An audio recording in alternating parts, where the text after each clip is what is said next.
네, 여러분 안녕하세요. 오늘은 헌법 재판의 기능에 관해서 살펴보고자 합니다. 이 헌법 재판은 헌법 실현작용이기 때문에 헌법의 적으로부터 헌법의 규범적 효력을 지켜서 이 헌법이 수렴한 공감대적 가치에 입각한 사회 통합을 촉진하는 기능을 갖습니다. 구체적으로 헌법재판의 기능은 5가지 정도로 요약할 수가 있겠는데요. 이 첫 번째는 헌법 보호 기능입니다. 이 헌법재판의 기능 중에서 가장 중요한 기능이 바로 헌법을 수호하는 기능이라고 할 수 있습니다.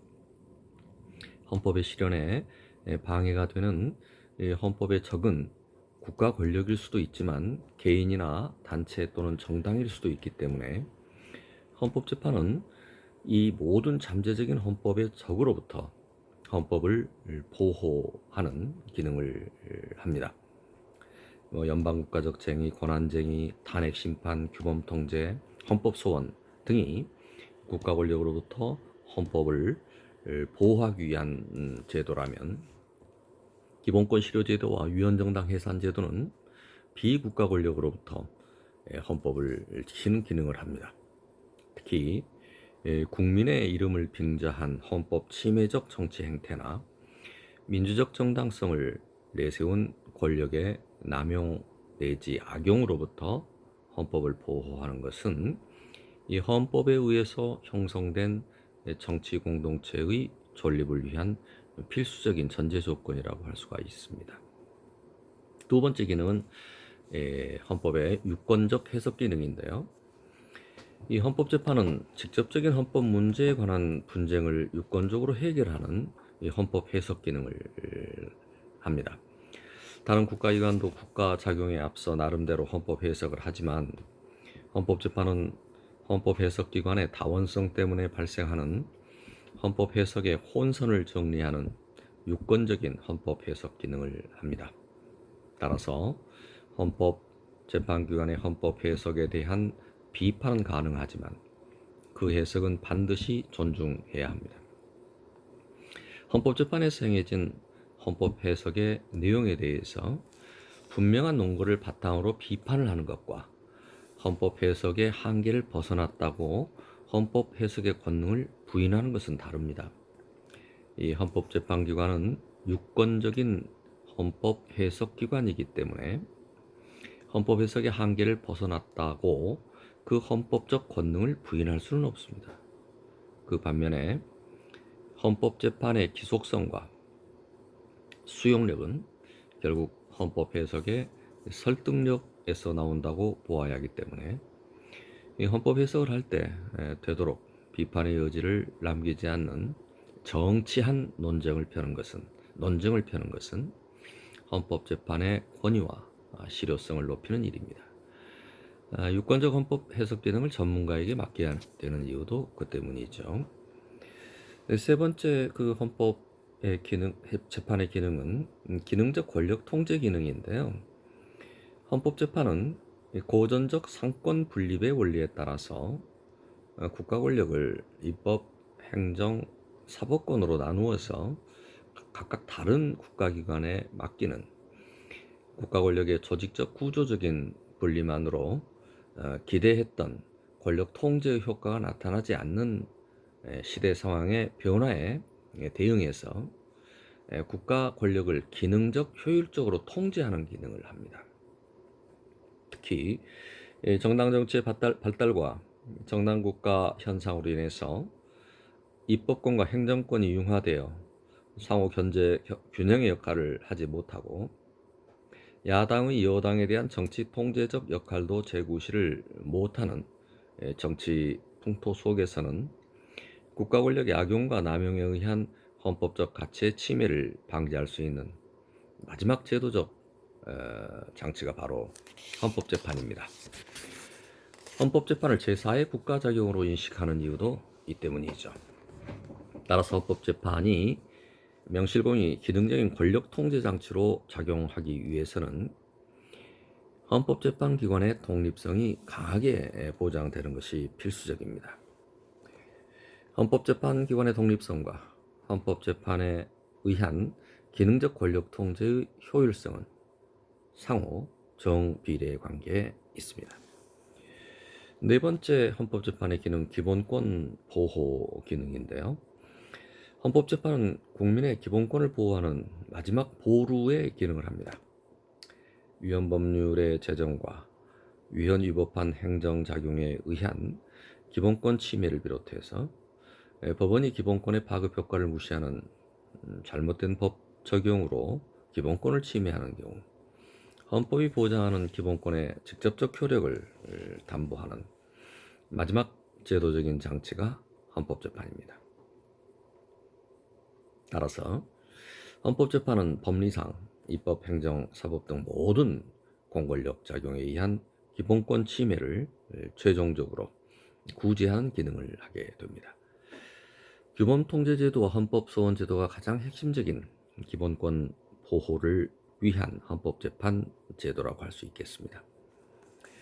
헌법재판이 기본권 보호를 위해서 입법권의 한계를 정해주고 행정처분이 형식적, 실질적 법치주의를 존중하도록 법 우선의 원칙을 강조하고 민사, 형사재판이 기본권의 파급 효과를 존중하는 법 적용을 하도록 감시하는 기능을 할 수 있는 헌법 철학적 근거는 통치권의 기본권 기속성입니다. 기본권적인 가치 실현을 통한 사회 통합을 위해서 마련된 통치 권능이 기본권에 기속되는 것은 당연한 논리적 귀결이기 때문입니다. 헌법재판의 기본권 보호 기능에서 볼 때 헌법 소원의 보충성을 강조하면서도 법원의 재판을 헌법 소원의 대상에서 제외하는 우리 헌법 소원 제도는 체계 정당성의 원리에 어긋나 구조적으로 잘못된 제도라고 말씀드릴 수 있겠습니다. 다섯 번째 헌법재판의 기능입니다. 사회 안정 및 정치적 평화 보장 기능인데요. 헌법재판은 유권적인 헌법 해석에 의해서 헌법적인 분쟁을 조정, 해결함으로써 사회를 안정시키고 헌정 질서의 순기능과 평화를 보장하는 기능을 합니다. 이 헌법에 의해서 창설된 국가에서 사회와 국가의 기능적인 교차관계가 원만하게 작동되어 이 사회적 평화가 유지되도록 사회의 투입 기능과 국가의 산출 기능을 적절히 조화하는 것이 바로 헌법재판입니다. 헌법재판은 국가 권력의 과잉 행사에 제동을 걸어서 이 사회적인 자율 기능을 존중하면서도 기본권의 남용, 악용에 의한 헌법 침해가 발생하지 않도록 자유민주적인 기본 질서를 지켜 헌정 질서의 평화를 보장하는 기능을 합니다.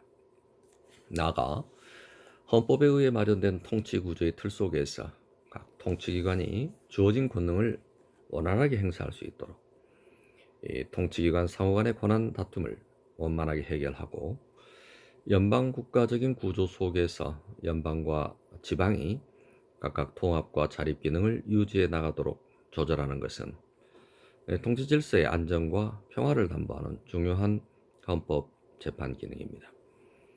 기본권 실효 제도와 위헌정당 해산 제도 및 권한쟁의와 연방 국가적인 쟁의 등의 헌법 재판 제도가 수행하는 이러한 기능은 헌법이 추구하는 사회 통합의 밑거름이 되겠습니다. 다음 헌법재판의 특성과 법적 성격을 순서대로 검토해 보도록 하겠습니다. 헌법재판은 헌법의 실현작용이기 때문에 단순히 일상생활에서 발생하는 법적 분쟁을 해결하는 민사, 형사, 행정 재판과는 다른 특성을 갖습니다. 민사, 형사, 행정 재판이 비정치적인 생활 영역에서 발생하는 법적인 분쟁을 해결하는 기술적인 소송 절차라면 헌법재판은 헌정 질서와 직결되는 헌법적인 분쟁을 해결하는 헌법 실현적인 소송 절차이기 때문입니다. 따라서 헌법재판은 일반 재판과는 구별되는 다음과 같은 몇 가지 특성을 갖습니다. 첫째, 정치 형성 재판으로서의 특성입니다. 헌법재판은 정치 생활의 큰 흐름을 주도하는 헌법의 규범적 효력을 지키기 위한 것이기 때문에 정치 생활의 구체적인 모습은 헌법재판에 의해서 좌우됩니다. 헌법재판이 정치 형성 재판으로서의 특성을 갖는다고 인식되는 이유도 이 때문이죠. 헌법규범의 특질상 불특정한 법률 개정과 추상적인 정치 용어 그리고 개방적인 규범을 많이 포함할 수밖에 없기 때문에 그들 용어가 헌정 질서에서 구체적으로 어떤 의미를 갖는 것인가를 유권적으로 확정하는 헌법 재판은 정치 생활에 영향을 미칠 수밖에 없습니다. 그러나 헌법 재판에 의해서 이루어지는 불가피한 정치 형성적 기능과 헌법 재판에 의한 정치는 분명히 구별할 필요가 있습니다. 헌법재판의 한계 논의는 전자를 회피하려는 것이 아니고 후자를 배척하려는 노력이라고 할 것입니다. 프랑스에서 사법적 형태의 헌법재판보다는 정치적인 헌법위원회를 설치해서 제한적인 헌법재판 기능을 맡기는 것은 루소의 직접 민주주의 사상의 표현으로서 법관에 의한 통치에 대한 강한 거부감 때문이라고 할 것입니다. 그러나 헌법재판의 정치 형성적 기능은 법관에 의한 통치와는 본질이 다릅니다. 헌법재판이 헌법재판의 정치 형성적 기능은 이 법관에 의한 통치와는 본질이 다르죠. 네. 헌법재판이 정치 형성적 작용을 하는 것과 마찬가지로 헌법재판도 정치의 영향에서 완전히 자유로울 수는 없습니다. 특히 헌법재판에서 행해지는 한목적성의 판단에 정치의 영향이 스며들 가능성이 있습니다. 그러나 정치의 영향에 지나치게 민감한 헌법재판은 헌법재판의 탈을 쓴 정치의 아류로 전락할 위험성이 있어 경계할 필요가 있습니다. 두 번째 헌법재판의 특성은 이 강제 집행력이 없는 재판이라고 하는 점입니다. 이 헌법재판은 일반 재판과는 달리 재판 결과를 강제할 수 있는 수단이 없거나 약한 특성을 갖습니다. 민사 집행법상의 강제 집행 절차, 형사소송법과 형의 집행 및 수용자의 처우에 관한 법률에 의한 형의 집행 절차, 행정법규 위반 사범에 대한 행정강제 내지 행정벌 등 일반 재판에서는 공권력이 그 실효성을 담보하는 제도적 장치가 마련되어 있습니다. 그러나 헌법재판은 대개의 경우 공권력을 담보하고 있는 국가기관 내지 지방자치단체를 소송 당사자로 하고 있기 때문에 특별히 이들 기관에게 헌법재판의 결정 내용을 준수하도록 강제할 수 있는 수단이 따로 마련되어 있지 않습니다.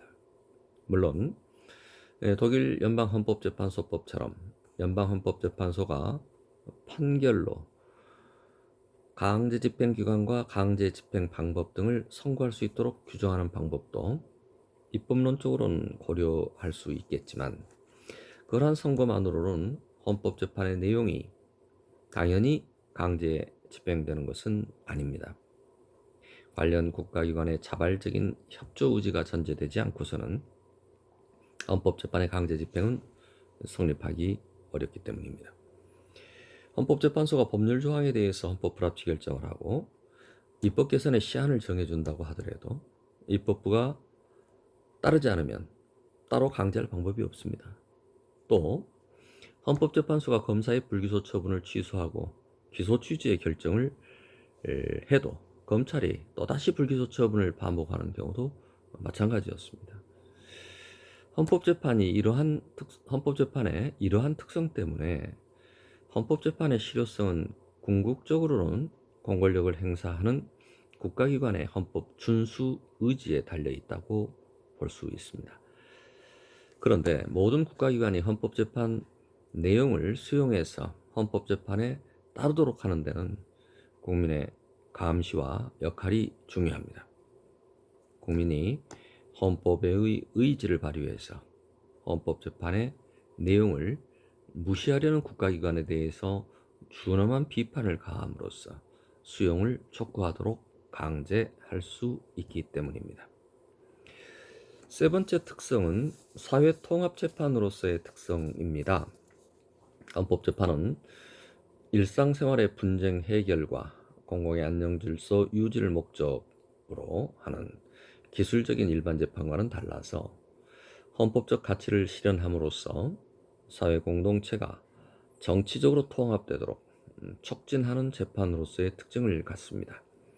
헌법재판에서 행해지는 헌법 해석은 일반 재판의 전제가 되는 법률 해석과 달라서 국가의 통합 가치에 관한 것이기 때문에 언제나 헌법의 통일성에 입각한 종합적인 해석을 해야 합니다.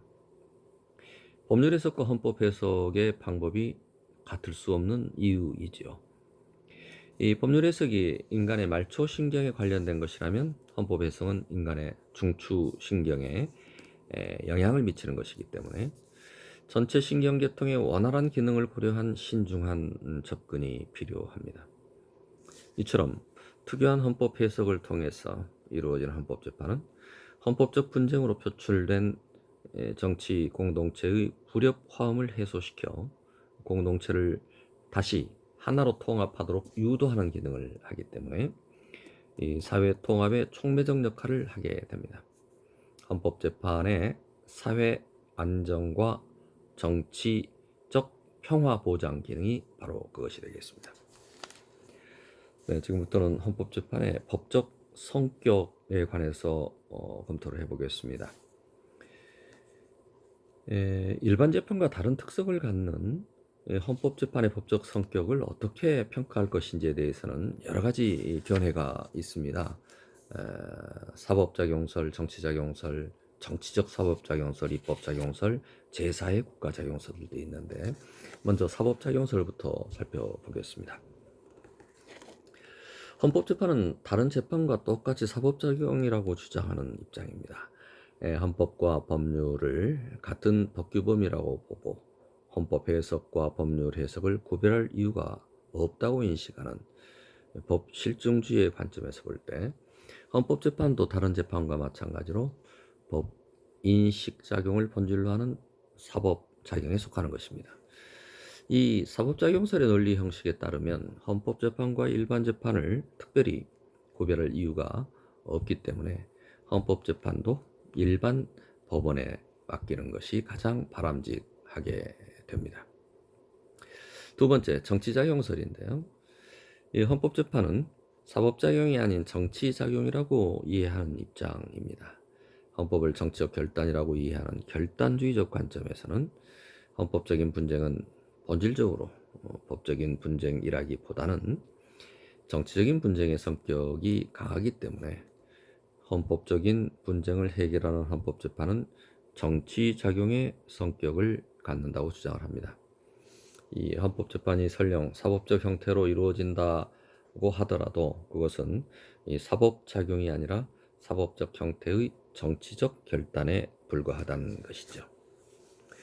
세 번째, 정치적 사법작용설이 있습니다.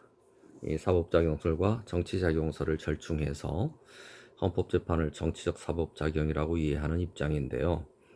이 사법작용설과 정치작용설의 이론적 문제점을 극복하기 위해서 두 학설을 조합하려는 노력이라고 볼 수가 있습니다. 네 번째, 입법작용설입니다. 헌법재판은 헌법 해석을 통한 이 소극적인 입법작용이라고 이해하는 입장이 되겠습니다. 이 사법작용설이 간과하는 헌법의 규범 구조적 특성을 고려한다면 헌법 해석은 법률의 해석과 달리 부분적으로는 규범 창조적인 기능을 함께 수행한다는 주장이죠.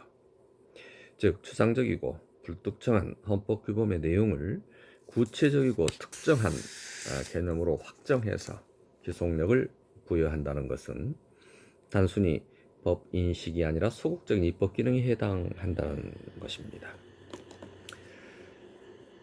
마지막으로 제4의 국가작용설이 있습니다. 헌법재판은 헌법 실현을 위한 기능적 권력 통제 수단이기 때문에 입법, 행정, 사법작용 등 모든 공권력 작용을 통제 대상으로 하는 제4의 국가작용이라고 이해하는 입장입니다. 헌법재판의 본질에 관한 다른 학설의 이론적인 취약점을 극복해서 헌법재판의 본질을 헌법재판의 기능과 목적에서 찾으려는 시도라고 할 수 있습니다. 네, 헌법재판을 통해서 달성하려는 헌법 실현의 목적에 비추어 보면 헌법재판이 비록 사법적인 형태로 이루어진다고 하더라도 그것은 하나의 수단에 불과할 뿐 헌법재판의 본질은 아니라고 할 것입니다. 이 헌법재판은 헌법 해석을 통해서 이루어지고 헌법 해석은 법 인식 기능이지만 헌법재판을 위한 헌법 해석은 그 자체가 목적이 아니고 헌법 실현을 위한 수단에 불과하므로 헌법재판의 본질은 수단이 아닌 목적에서 찾아야 한다고 생각합니다. 그렇기 때문에 헌법재판의 수단인 헌법 해석에 주안점을 두고 주장되는 헌법재판의 본질론에는 동의할 수 없습니다. 헌법재판의 본질은 어디까지나 헌법재판의 기능과 목적의 무게를 두고 찾아야 하는데 그 기능과 목적이 권력 통제를 통한 헌법 실현이기 때문에 헌법재판은 헌법 실현을 위해서 마련된 제4의 국가작용이라고 이해하는 것이 가장 합리적인 입장이라고 생각을 합니다. 고전적인 상권 분립론의 타성에 젖어서 국가 권력을 입법, 사법, 행정의 입법, 행정, 사법의 테두리 내로 포섭해서 설명하려는 경직된 사고 방식은 이제 벗어날 필요가 있다고 생각합니다. 네, 오늘 헌법재판의 성격까지 강의가 됐습니다. 다음 시간에는 헌법재판의 연역과 비교법적 고찰부터 강의를 계속하도록 하겠습니다.